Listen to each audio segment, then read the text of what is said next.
Okay. Tanja just got here. Nikki's going to be here in a minute, and we'll get started. Okay. So basically, the previous administration should have created some kind of resolution to establish the Auditor Selection Committee, and they never did. Mm-hmm. So, well, I'm just answering a question Tanja asked that you didn't hear because I had you on mute. Okay, this is what happened, and I didn't pick up on it. When he submitted his application, you should have had submitted one, and Gretchen, and it should have came back to the council, and we should have voted on, all three of you all would have been okay to be on this committee. But since it didn't go that route, then we just gonna have to accept it as is. Accept what as is. You all three to be on this committee. You know, we used to have to vote on the council when you turn in a application. The council have to look at your application. Once we look at it, we'll vote on for three of you all to be on this committee. All right. Which Can we didn't have this happen. conversation around item 9 so that we can do it during the official meeting? Because that's kind of going to be when we discuss the formation, right? Does that make sense instead of doing it beforehand?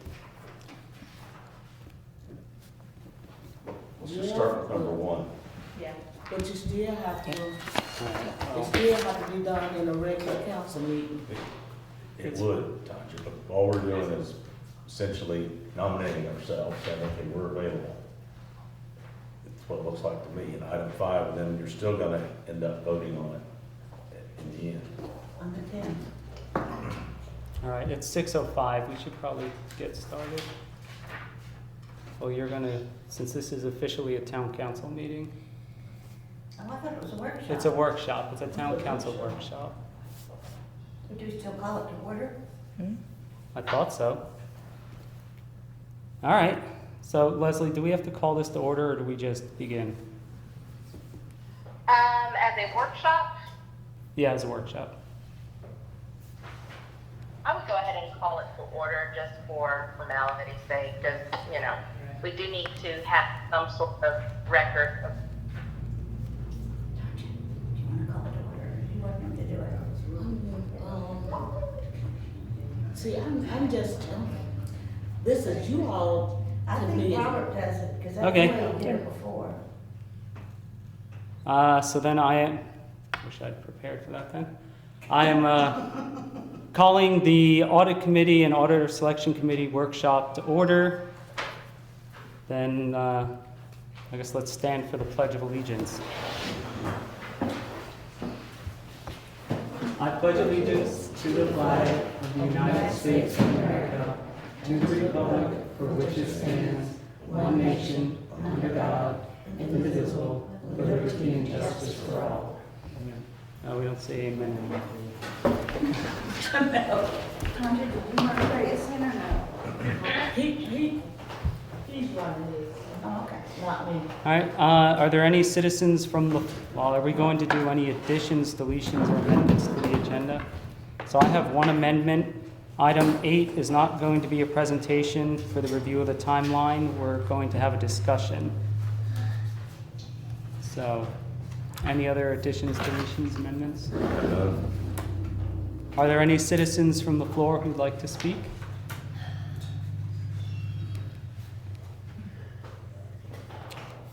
Okay, then we will move ahead and go to item number 5, which is the introduction of our proposed audit committee members. So my name is Robert Gamsby. I am on the town council.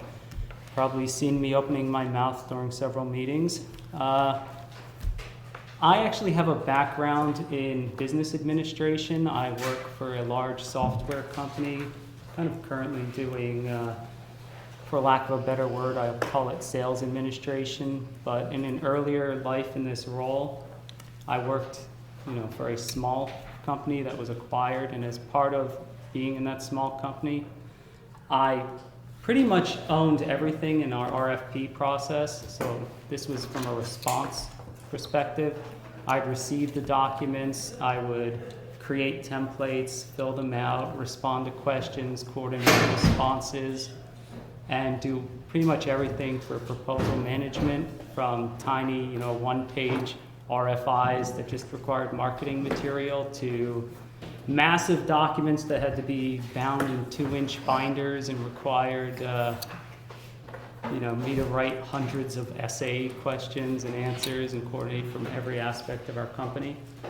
So I do have a lot of experience in RFPs that I'm bringing to the table for this. So Scott, you want to introduce yourself? My name is Scott Gay. I'm a certified public accountant in the state of Florida. Have been since 1993. I've worked on Fortune 500 company audits. I've worked on closely held business audits. So I'm familiar with the auditor process, the planning, the implementation, and the eventual reporting. And the statute, or not the statute, but some of the governing documents that govern auditing. The state of Florida has a code of ethics, generally accepted auditing standards, American Institute of Certified Public Accountants Code of Conduct requirement. Best practices is that your auditor selection committee have some experience in financial reporting and auditing, and I think, sounds like Robert has it, and I have it, and I'm pretty sure Gretchen does, but that's all I have to say. I'm Gretchen Fouchecourt. I manage 401k plans. I've worked doing that for 26 years, so we do RFPs for plans wanting to come in or wanting to leave. We do financial reporting. We have to basically file the 401k plans, 401k aspect with the government. Their IRS. So we do a lot of auditing. We do a lot of annual reporting, quarterly reporting, on top of everything else, all the daily work. And so there's a lot of accounting and research and resolution, just resolving all the issues. For those of us non-business, could you explain an RFP? So RFP stands for Request for Proposal. It's a document that's used in procurement, so in the purchasing, usually of goods or services. It is a way to sort of standardize how to get something. So instead of just having everybody come in and tell you whatever they want to tell you about something, it outlines like, hey, this is what we're looking for, this is who we are, this is why we need it, and we want you to tell us about yourselves and your offering in a specific way that makes it easy for us to hold you up against everybody else who's responding to this. Some examples to apples. It attempts to. Sometimes it's not that simple, but yeah, that's what it tries to do. Thank you. So the next section is going to be a presentation from me, kind of a high-level overview of what the audit process is talking about, as well as a more in-depth overview of the auditor selection process. So when it says audit, it is referring to our yearly financial audit. It's not referring to the operational audit that was performed by the Auditor General. And that process is kind of broken off into two blocks. We're obligated as a town, go back to my notes, under 218.391 of the Florida statutes, to employ an auditor selection committee when selecting an auditor to do the annual audits. So our town's financial year begins in October, and we pretty much have to create this. The audit has to be done by the end of June, keep in compliance. So the first half of that leg comes from us. We need to select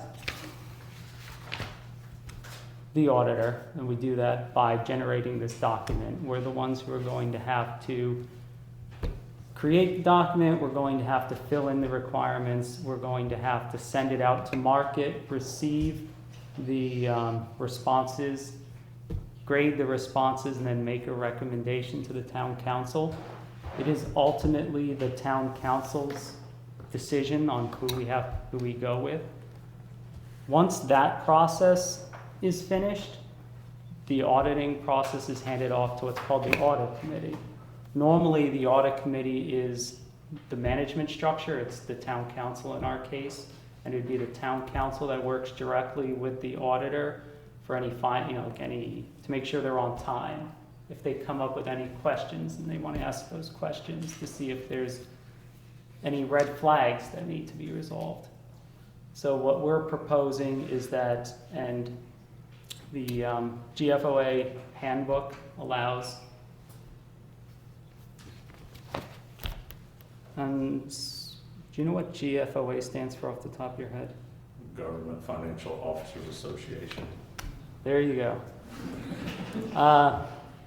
So 218.391 allows the town to delegate that audit committee functionality to the auditor selection committee so that we can act as the people who make sure that the audit is going as it should be and to communicate back to the town council.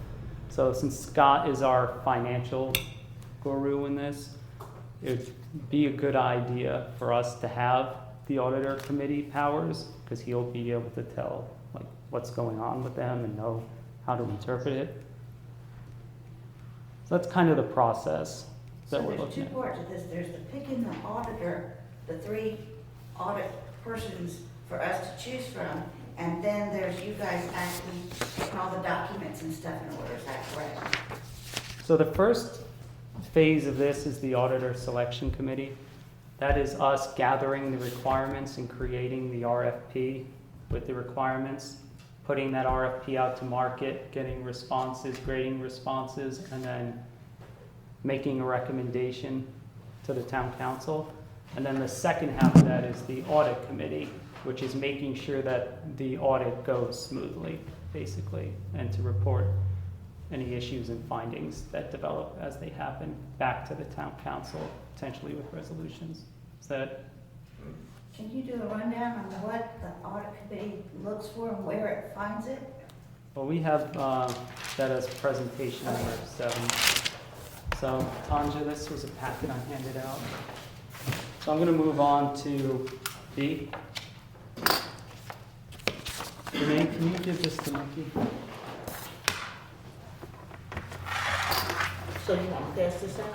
No, that's just for you. Oh, this is me? I thought I gave you one when you came in.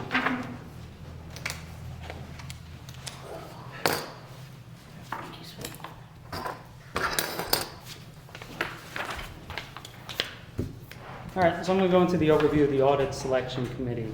According to 218.391, it consists of at least 3 members, one of which has to be from the governing body, which is me. So you can either outsource the financial expertise. In the case of a small town like us, we could go to a neighboring governing body, so like to the county or to Jasper, and their CFO could come and be our expertise. Or we're lucky enough that we have Scott, who can step in as our CPA and give us guidance in that regards.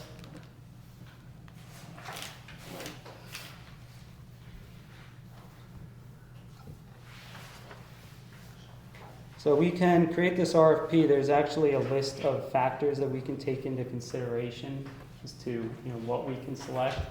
According to 391, our primary factor cannot be price. So we can't just say you're the cheapest, so we're going to go with you. Let's see.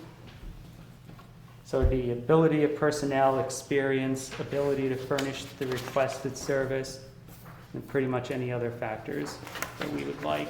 Typically, when it comes to an RFP, you're going to want to grade these. So you would do like 20%, let's say.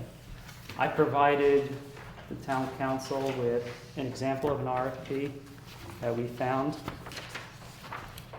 And this is kind of the basic structure that you would expect to see an RFP in. There's an introduction to the document, table of contents, an overview of who we are, nature of the goods and services.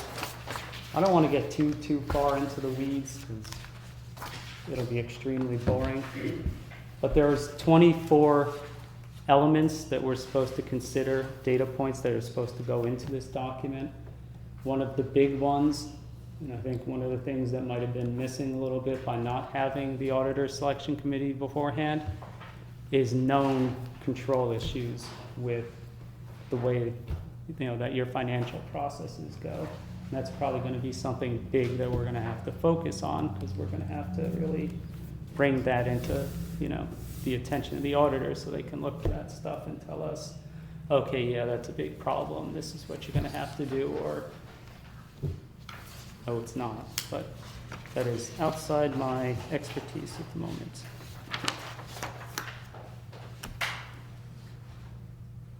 So outside of their qualifications, there's also going to be technical qualifications. Those are going to be their past experience, their performance on comparable engagements, experience with state and government. It's also going to obviously be those 24 data points. So we're going to be in charge of distributing it.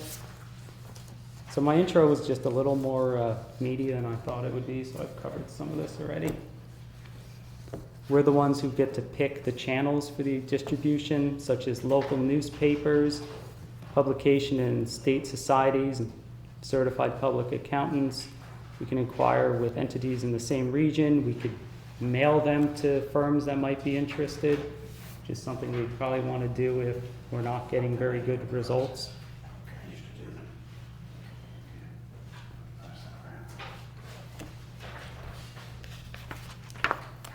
And I think that is pretty much my whole section. Scott, you want to give an overview of... Yes, sir. An audit, as Robert said just a few minutes ago, recently we had an operational audit for the town, which looks at systems and controls and procedures that are in place. And what we're talking about now is the financial audit. The financial audit is where an independent CPA firm comes in, and he takes the management financial statement. The financial statement that's produced by the town is looked at by the auditor to determine whether the financial state is materially misstated. If it's not materially misstated, the auditor will provide what's called an unqualified opinion, which means nothing's wrong. If something appears to be materially misstated to the auditor, he can do further testing and analysis on certain items. For example, let's say if we as a town thought we were getting shorted by the county on our fuel tax revenue every year. When we have our initial meeting with the auditor, we would say, Mr. Auditor, we're a little concerned with maybe we'd like you to look at the county formula for allocating fuel tax funds, and he would spend some time on that to make sure that that revenue was recorded properly in our financial statement. That's part of the planning process that Robert talked about when you meet with the auditor. So the auditor has what's called professional judgment. He knows a town like ours has limited personnel, so delegation of duties is somewhat of a problem. You don't have 10 people to delegate party responsibilities to, so he takes all that into consideration when he does the testing of receivables and payables and revenue and reconciling check accounts. And during the audit, the auditor is going to make estimates, he's going to make projections, he's going to read grant documents to determine whether we're in compliance, and all that's professional judgment. And if at the end of the audit, he would sit down with our group and say, okay, I found these 3 or 4 items. I don't think you're maybe reporting your grant revenue properly compared to the document I read. And instead of that just going right into the audit report and becoming a problem, we would be able to say, well, we have some mitigating factors here. We have A, B, and C, and that's why we think this number is accurate. And so by the auditor bringing findings to the committee or to a group that's somewhat knowledgeable and can discuss the subject matter with him, sometimes that eliminates problems that may come up had you not had those discussions. So that's the importance of having some experience at this level. It's the audit selection committee is a practical means for review and oversight to make sure that the local government or the county government or the state government, for that matter, is adhering to their transparency and accountability to the citizens, because that's ultimately what this is all about, is accountability to the citizens, your lenders, people who give you grants, people who invest in your bonds. The independent auditor gives all those people assurance that a reasonable person would look at this financial statement and say, that's not materially misstated, and I can rely on those numbers to make my decisions, whatever they are. So that's the purpose of the audit. The audit does not go out and look for very small, minute numbers or miscalculations. It's all done. Audit's basically just statistical sampling, and that's because you get the best audit that you can get is called unqualified. That means nothing wrong. Your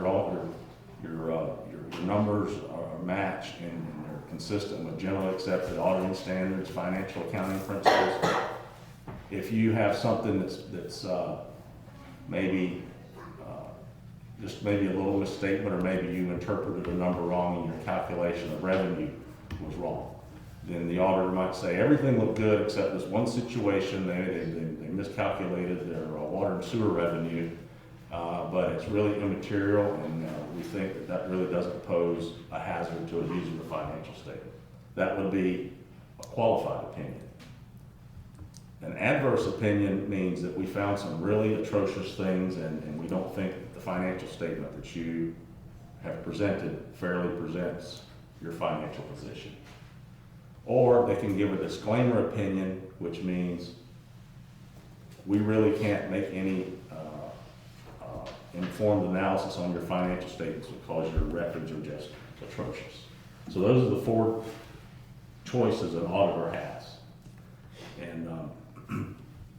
And so moving forward, you want to have an unqualified opinion, which means everything is good. But if you do have a qualified opinion, that doesn't mean anything is bad. But that's why we have a committee and to be a liaison between the auditor and the council, so the council doesn't get bogged down in things that maybe really weren't needless. Let's say we can boil it down for you and give you a synopsis of what the issues are, rather than you get caught up in the weeds of statistical sampling and things like that. So that's all I have to say. That's the overview of the audit process. All right, we're going to move forward then to our review of the timeline.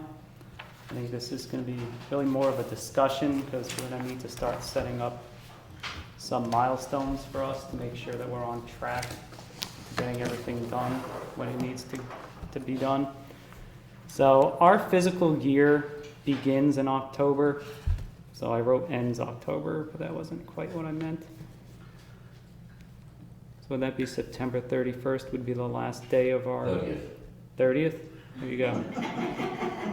Hey, it's one of those days. The last day of September is the end of our fiscal year. The newest audit that's coming out is supposed to be coming out at the end of June. I did reach out to Mr. Powell, who said last he heard it is still on course to be finished on time. So the GFOA handbook does state that really our first duty is going to be to analyze the new audit when it comes out for any red flags that they put up and any issues with it, to help inform us of what's going to go into the new audit. From a very, very practical standpoint, we need to do the resolution to establish our committee the next time we have a meeting. So it'd be June 10th, because there's going to be a lot of work that goes into drafting this RFP. So in June, they'll release the 2024 audit. We'll need to analyze it and begin work on our RFP. The fiscal year ends September 30th. We then need to create the RFP, finalize it, and release it for bid. Do we know about how long we're going to want this document out for bid? Weeks, a month? 6 weeks, probably. So close it for 6 weeks. I couldn't imagine scoring would take more than like, what, 1 week? One, yeah. And then we would just make a recommendation to the council on their next open session after that? Is that correct? Well, at some point, you would want to bring the auditors in to, you know, make inquiry of them. So you would need to allow a week for that. Okay, so we would want to do on-site presentations. Do you do that, or does the council do that? We would do that. We're gonna narrow you down some choices and say, okay, here's 5 people that applied, here are the 3 that we have ranked based upon a standardized scoring system that we have. And then you would go with that, or you'd say, I don't like your choices, I'm gonna pick the other person. That's your prerogative, but you would need to be able to justify why you did that. Leslie, how long do you think the contracting process would take with a new auditor? So usually, by the time you select them, have a good idea of price. Now, I think if you're going with their pricing, it shouldn't take long. If you're trying to negotiate their pricing, then that could take a little bit longer. But otherwise, that entering into a contract usually doesn't take that long time.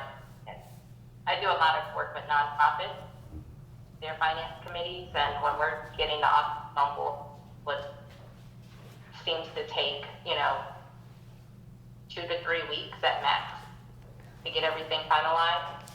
But like I said, if you're negotiating price, it could take longer, because then have someone know, then you need to go to the next one and then the next one, so you probably want to have them ranked, and then have the council vote on them in a ranked capacity as well.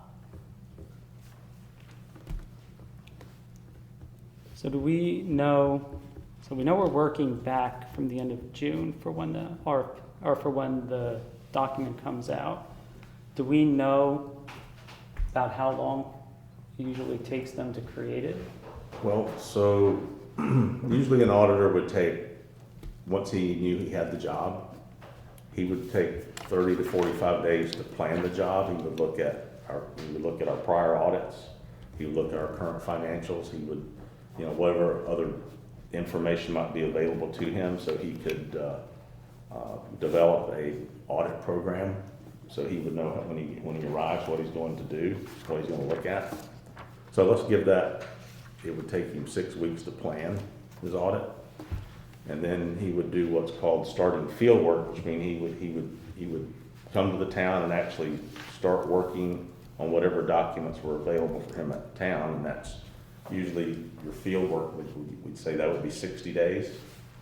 So that's, if we awarded the job by February 1st, we give him till March 15th to plan. He starts his field work, that's kind of late. So we need to have the auditor selected, I would say, by the 1st of January. And then from there, we would go with the 6 week, give him 6 weeks to plan, 60 days to do his field work, another 30 days to put his report together, so we could have it by the 1st of June.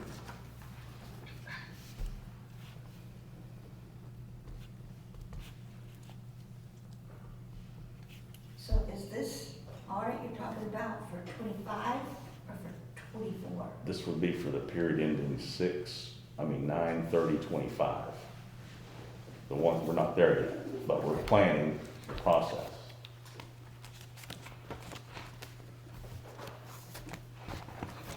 The 9/30/24 audit has not been delivered to the town yet, so once, that I know of, it sounds like it hasn't.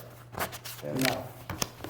so once Mr. Powell is ready to present that, should the board proceed with appointing this group, then we would interact with with the Powell and Jones CPA, I don't know who it is, but we would interact with them, review the audit, have a chance to ask questions if we maybe wanted him to reiterate something or restate something, and that would be a discussion we would have with him.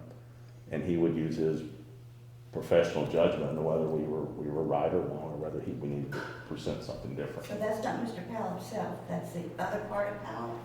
Yeah, that's Powell and Jones CPA. So Powell Jones was chosen for the town for 24, 25, and ours is for 25, 26?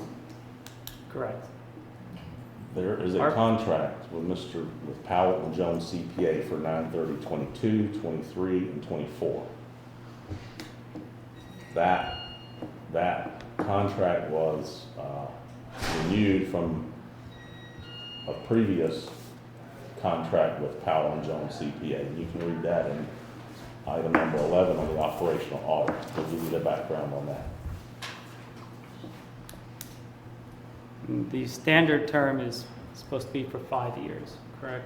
For, I guess we can do whatever term we want. For the audit Correct. contract, Yep. I think it's same here. Thought I saw a limit somewhere here in the statute. Let's see. Maybe that was in the charter. Let's see here. No audit contract shall be awarded for more than 3 years. That's in the charter. Ah, okay, because the handbook was saying it's standard for 5 years. But obviously if the charter says 3 years, then do it for 3 years. Memo note of something else to change in the charter. Well, changing your auditor is not necessarily bad.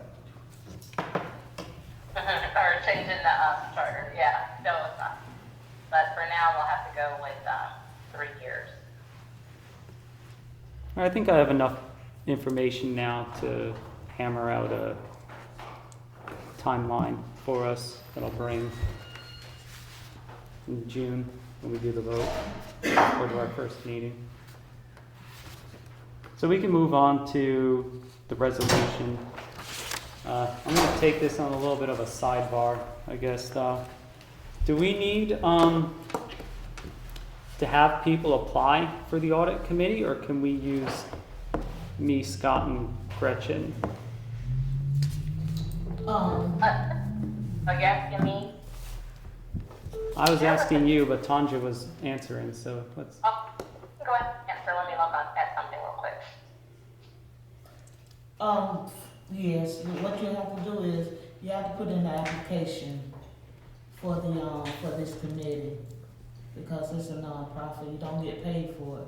But it also has to be approved by the town council to accept your application and show on record that we choose these 3 people to be on this audit committee. Didn't you do that last meeting? No. We did a vote, but that was, Just had to do the I think, resolution. putting the cart before the horse. I thought we did we did the resolution, but Scott gave me the application. We voted for, I don't know if Gretchen's name was up there to begin with, but I know it was Scott, Robert, and Tracy Wood. Mm-hmm. And if anybody else wanted to be on it, then all they had to do was do the application. And that's what we will vote on at the next council meeting, and then we had to do a resolution also. Which was the other thing we supposed to do at the June meeting. So for purposes of what we're talking about, Gretchen's interested and she's here. I've applied. Robert is the He council was decided that he was going to be the appointee. So just to keep things moving, we could just prepare the resolution, a draft of a resolution, and then we'd be that far ahead when we get to the council meeting, and you can vote on it. Right. Right. That keeps us moving. Mm-hmm. That's So my suggestion.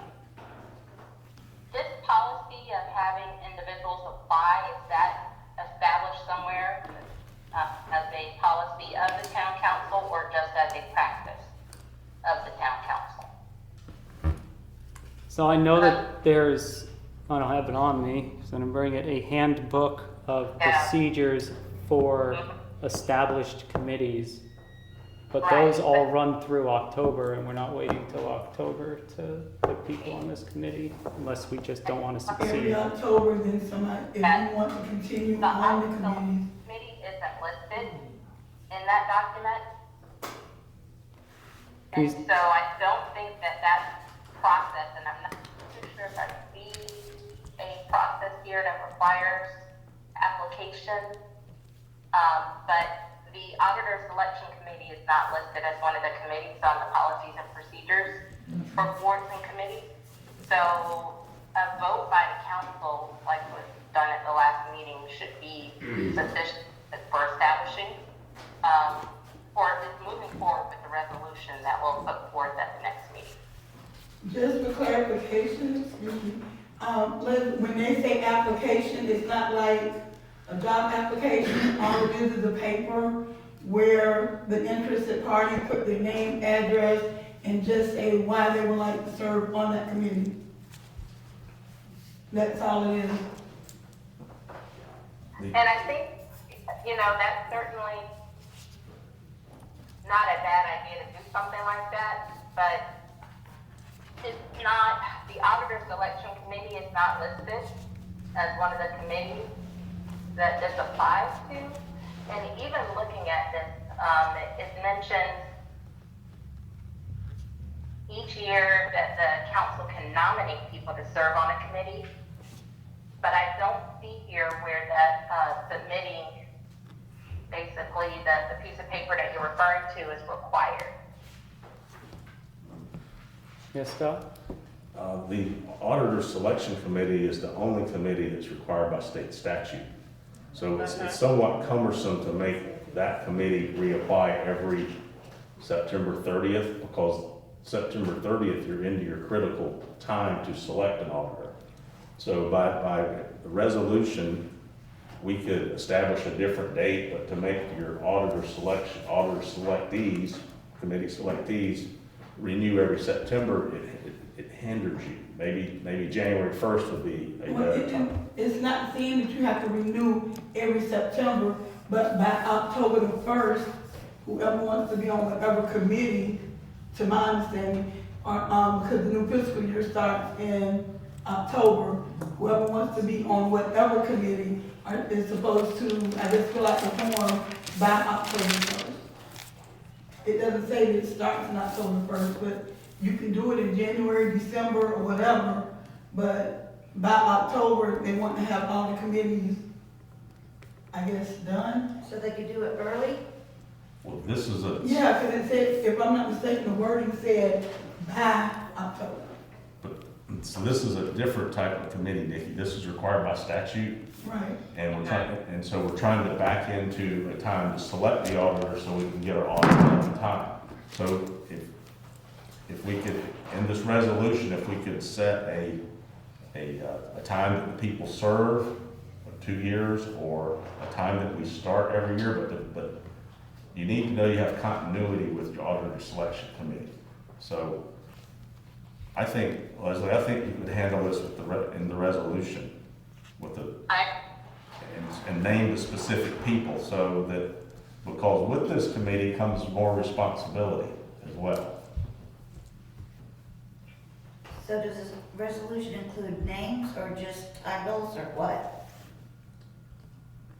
So I can tell you what I've got so far. One, it would establish the creation of an auditor selection committee. That it is comprised of 3 members, one of which is a council member, and the other 2 having either CPA or finance, accounting, management experience. Then I have the 3 names, appointing those individuals, about meetings, just that the committee's meeting on an as-needed basis, a quorum is the majority, and then once the quorum is established, then votes are by majority of those present. Staff participation, that staff can participate in an advisory capacity. The statutory duties and responsibilities, just as outlined in the statute. Now, if we're adding in that this is also going to be the audit committee, then I would add in that there's oversight and monitoring of the audit committee, And then the other things that you guys mentioned about the follow-up on any, gosh, what was the word here? I wrote here. Reviewing the written report, implementing corrective action or identification of that sort of thing. We can go over that language. And then an effective date of just when it's on. Now, if we do want to give terms to the committee, we can do that. You would just need to let me know what you would like to do. But do you recommend they back it up like Scott said, so they can get started way earlier than the end of the year for the town? Well, this would make it effective immediately. So the committee would be in effect immediately. Then it's just a matter if you want to give it a certain end date, which would mean then, at that end of the term, a new appointment would need to take place by that date. So do we have to do a new resolution every year? You mean, can you do it for more than 1 year for the term? No, do we have to do a new resolution? Because this has got names and dates. So does that mean next year we do another resolution for next year? So at some point, we're gonna have to do an ordinance to have it added to the charter. Gotcha. The reason that we're not doing that route now is because it'll burn an entire month and change if we Okay. do it. That makes sense. Let me ask a question.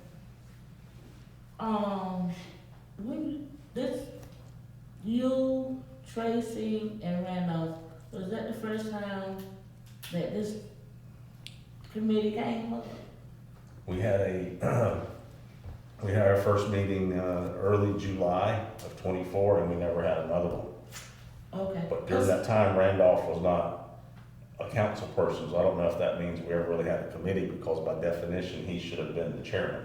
Right. Okay, cause I was wondering, like, I don't think we had a committee when I was on the council way back then. Well, So I was trying to Tanya, figure out. but that was one of the findings in our operational audit, is the town does not have a auditor selection committee, which is Okay. required by statute. That's one of the findings that needs to So be it's by corrected. Florida State. We've had one before. That's how we chose Saxon and Snow a few years ago. Tom Moore was the council person on that one. Oh, Anita, myself, and it was somebody else. It was like 4 or 5 of us on that committee. okay, so that was after I got off, okay. The- No, you were still on the council meeting with Helen and Tom, you, Helen, Tom, Spencer, when Stacy Tebow was the town Oh, manager. that's when, we got, Tom Moore friend. That's it, Saxon and Snow.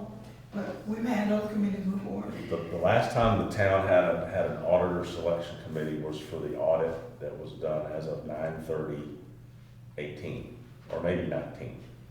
18 or 19, 19, but definitely not 20 through current. right. Okay, cause I got off in 2020. Okay. All right, so Leslie, do you have enough information to write the ordinance for us, or is there anything you need on your end? Ordinance or? Not ordinance, sorry, resolution. I have ordinances in the brain. I'm looking at it here. No, I think I've got everything I need. Of course, I can send it around. And then if people have suggestions or additions before we get to the meeting, I can add them. But also in the meeting, if we need to tweak it, then we can tweak it as well. Thank you. Does anybody have any questions? Stop. Are we still getting the gas tax from the county? We are About 200,000 a year, 200. and I don't know if it's paid quarterly or monthly. Okay. Are they still going by the size of the town or? I'm not sure. All that they're required to do is allocate it based upon population. But I think the county commission maybe decided to provide the municipalities a little more than they would have to by statute. I just don't know what the formula is. Okay.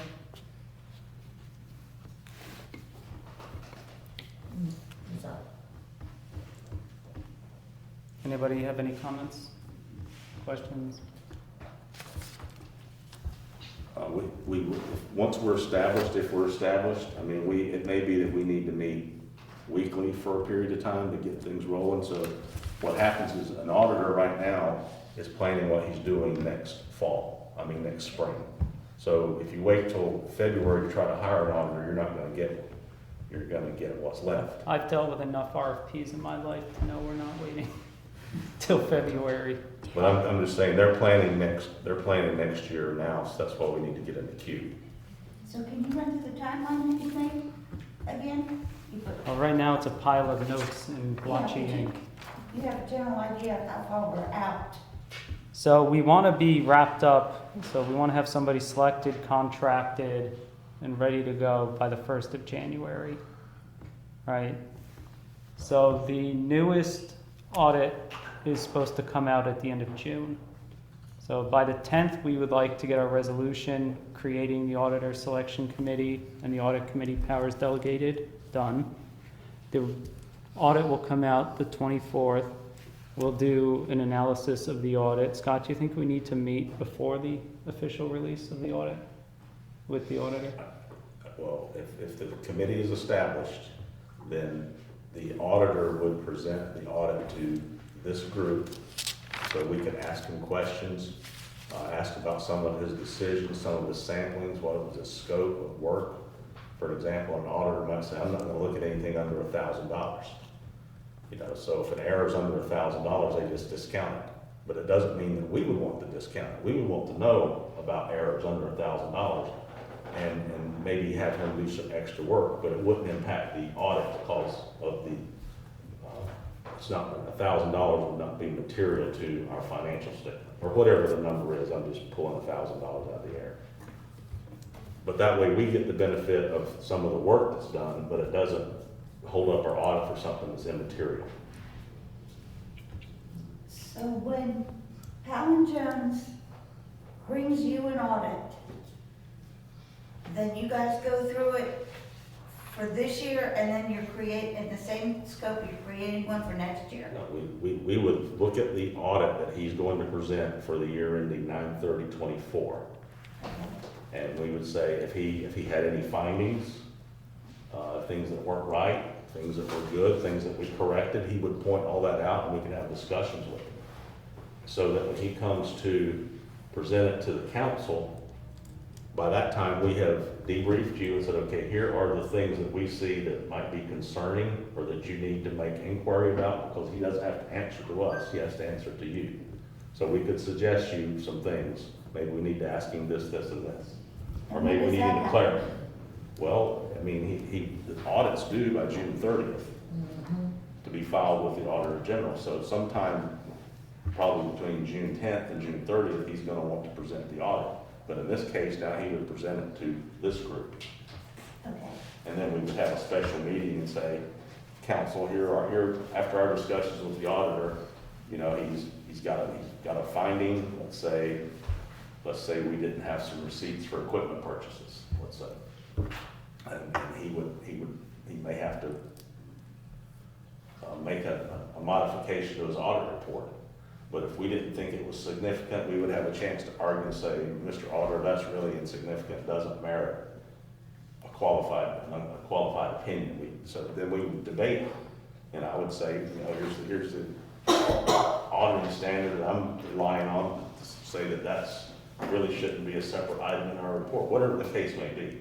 But that way, it doesn't just come to you and you dump it in your lap without you having the experience of knowing what he's talking about. Okay, and that is, the one that Jones and Powell is doing has to be into the state by June 30th? I believe June 30th has to be filed with the Auditor General. That's kind of close. Well, but apparently it's already underway, and I mean, his field work is probably done. He's just writing the report now, making it pretty. Probably the notes, the financial statements, he's probably wordsmithing those now, and that's probably where he should be at this point. I mean, if he's not, then we need to know that too. If he said, no, I don't even have the report drafted yet, then that would be a problem. Yeah, I was given his name, so I'll call him at So some you're point in gonna the near follow up on future. that? Yeah. Okay, so that's on schedule, okay. And so, based on my fuzzy math, we need to get our finalized RFP ready for market by September 31st to be on schedule. And it would be wise, I've done enough of these, to bake in a little extra time to say, okay, we're not getting the kind of responses we want, let's figure out another channel or whatever. So maybe even by September 15th would be a better date. And that's when you're gonna present it, or that's when you just start? No, that's when we start distributing it. Okay, So that would probably be September 15th at the earliest, September 31st being this is really the end of the line, it's got to go out date. okay. So you're basically doing 2 years on the second half of it, but on this resolution, you're doing it for next year. But when Pal and them bring it in, then you'll be reviewing for 24. All in the meantime, you're planning for 25, is that right? Yeah, we're Okay. taking a little snippet off the end of what they should have been doing for last year, and Okay. The other thing that when Leslie just read that we're only supposed to use the auditor for 3 years, well, that Powell and Jones' time is up, so we're gonna have to engage a different auditor, Mhm. according to the charter. So we can't wait till the last minute and say, Powell and Jones come bail us out. Right. Well, they've been working with White Springs for over 25 years, and from my experience, him and his wife been doing a good job. Well, but the charter says 3 years. Leslie, I never picked that up. Leslie just read that. I mean, well, this won't you affect. gotta look at that chart. That chart was done back in the 80s. 2012. So, I mean, Well, there's, Powell and, if that firm is selected again, they can get another contract, but the contract term can only be 3 years.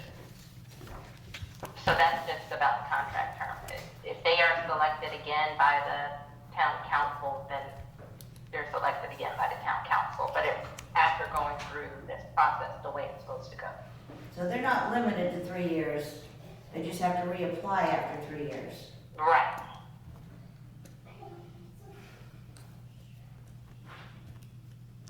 And did I get, is there any feedback on a term for this committee? At least for the 3 of you, and then, you know, we can kind of take it from there. You're asking if I have any feedback on the term? Yes. I mean, I'm fine with 2 years. Scott? I don't mean, Yeah. Yeah, so 2 years seems to work. So for 2 years, when would be the end date of the 2 years, sort of like end of the audit season kind of thing? Or when would you want a new committee coming in? Say like January 1, or what was it? I mean, based on what I'm hearing, it sounds like the date that makes most sense would be July 1st, right? That's when Yeah. the audit ends. As long as we're on track and we're doing our jobs, the previous audit will have been ended June 30th, and then the new committee can pick up analyzing it, because that's, again, according to the GFOA handbook, that's really the first step to the new audit, is analyzing it after it's been published. So Okay. that's what makes sense to me. So basically, you guys would go until June 30th of 2027? that works. Yes. Yes, okay, got it. Perfect. Okay.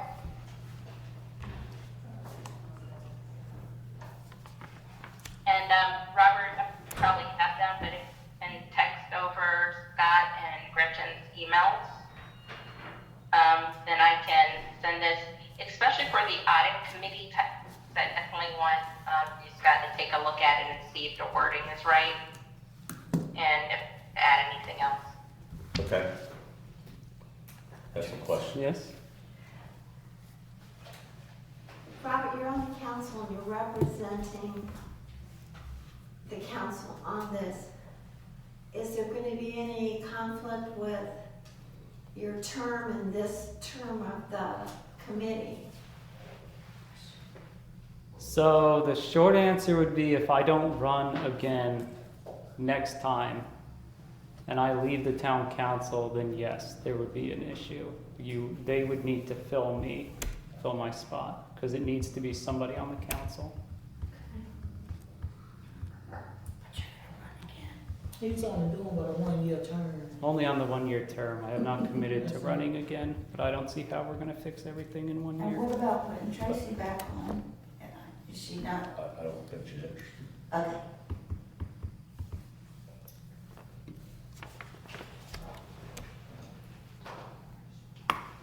Is there any other questions? I think you did a great And, job. but, since Cheryl was asking, the resolution, once the resolution itself is drafted, then, you know, it's just a matter of plugging in its own names and an end date and any minor changes, so it wouldn't be a big hassle. Another resolution, if we need to, but getting an ordinance done is also a good idea. Yeah, that's the long-term solution. Not to get too long-term, I feel like we need to redo our charter a little bit, so Yeah. it's definitely a future consideration. Yep. It's a bridge for sure. All right, any other questions? All right, I was hoping this would be an hour, and exactly 1 hour.